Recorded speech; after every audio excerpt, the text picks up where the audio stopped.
Muchas son las preguntas existentes con este tema. Las casas prefabricadas están cogiendo cada vez más fama y en este vídeo vamos a intentar resolver las primeras dudas. ¿Pueden construirse en suelo rústico? ¿Qué licencias y permisos se necesitan? Estas y otras muchas preguntas en el vídeo de hoy. En este primer aspecto hay que diferenciar entre la casa prefabricada considerada como bien mueble o inmueble, pero distinguirlas es sencillo.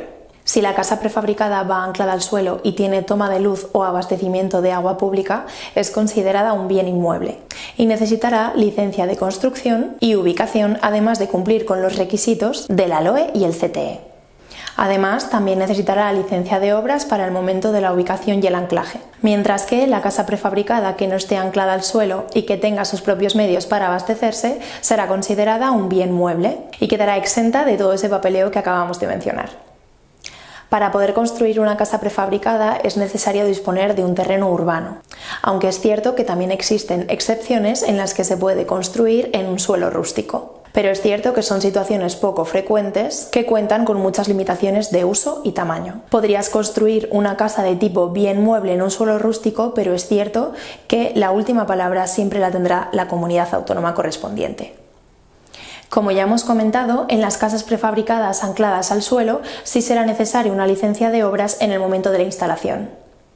Además, también será obligatoria la licencia urbanística, al igual que también serán necesarias las cédulas de habitabilidad, dependiendo de la comunidad autónoma y si así se requiere, y la licencia de primera ocupación, que es obligatoria en todo el territorio.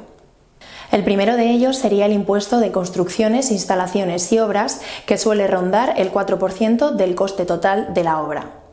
También habría que añadirle el IVA del 10% y por último el impuesto de actos jurídicos documentados, que suele ser del 1,5% del total.